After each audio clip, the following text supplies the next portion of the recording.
The Mikoyan-Gurevich MiG-25, known in the West by its NATO reporting name Foxbat, is one of the most iconic aircraft of the Cold War. Born out of extreme competition between the United States and the Soviet Union, it became a symbol of fear, misunderstanding, and engineering ambition that helped define an era of aviation history. Work on what would become the MiG-25 began in the early 1960s, when Soviet intelligence learned that the United States was developing aircraft capable of flying faster and higher than anything the Soviet air defenses could reach. In particular, projects like the Lockheed A-12 and SR-71 Blackbird reconnaissance planes and the B-58 Hustler bomber posed a serious threat.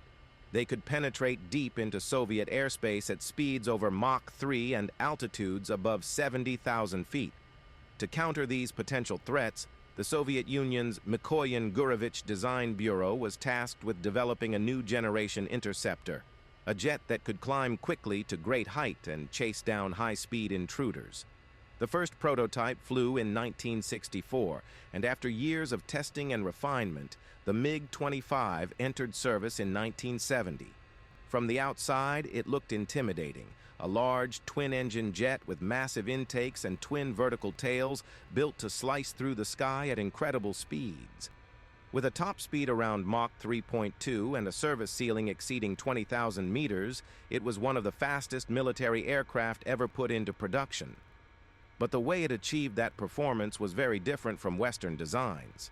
Instead of lightweight titanium alloys, designers used stainless steel and nickel alloy construction, both because of the heat at high speeds and the Soviet industrial ability at the time. As the MiG-25 began appearing in official shows and reconnaissance photos, Western air defenses quickly took notice. Satellite imagery in the late 1960s revealed what looked like a giant supersonic fighter, bigger and faster than anything NATO had seen. Because so little was known about it, analysts filled in the blanks with the worst-case assumptions. Perhaps it was agile, capable of sustained Mach 3 flight, and packing advanced radar and avionics. The unknown bred fear, and the MiG-25 became a symbol of Soviet technological prowess. So much so that planners in the West worried about needing a new generation of fighters that could match whatever secret capabilities it might have. The MiG-25 had in reality two jet engines taken from cruise missiles, the Tumansky R-15B-300, which had terrible service time.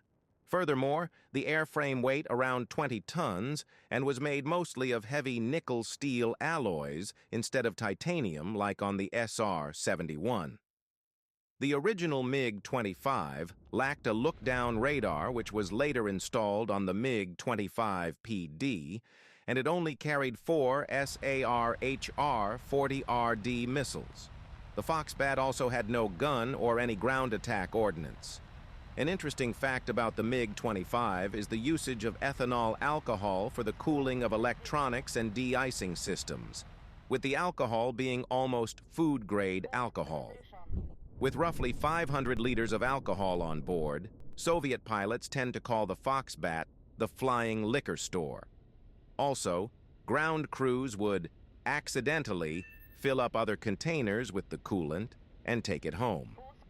That tension came to a dramatic head in 1976 when Soviet pilot Viktor Belenko defected to the West in his MiG-25.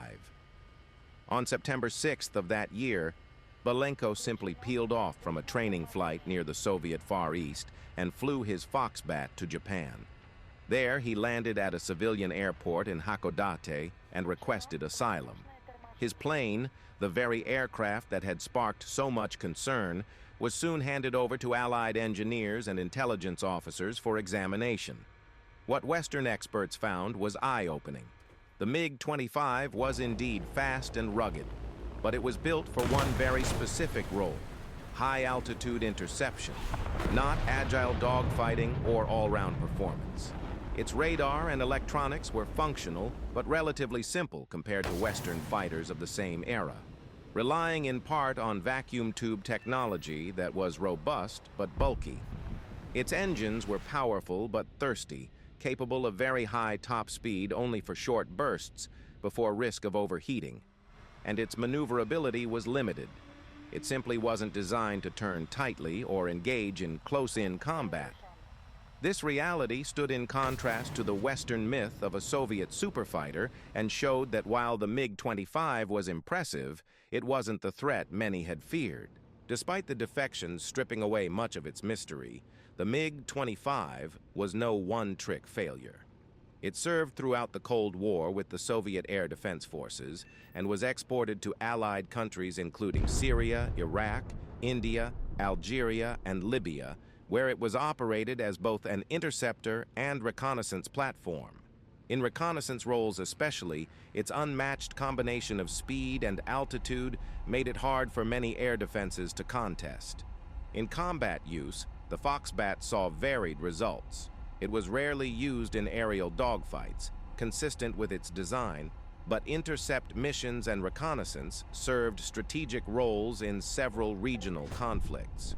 Notably, during the 1991 Gulf War, an Iraqi MiG-25 pilot scored a rare air-to-air kill against a U.S. Navy F/A-18 Hornet, a reminder that while the aircraft had limitations, it could still deliver results in the hands of a capable pilot.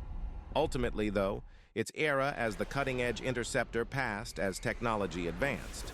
The MiG-31 Foxhound was designed as its successor, improving on the original, especially in avionics, range, and engagement capability at lower altitudes. Still, the MiG-25 remains a remarkable chapter in aviation history. A plane that once terrified NATO simply because so little was known about it, later revealed to be a specialist. Powerful, fast, and ultimately a flying brick with missiles, tuned for one job and one job only.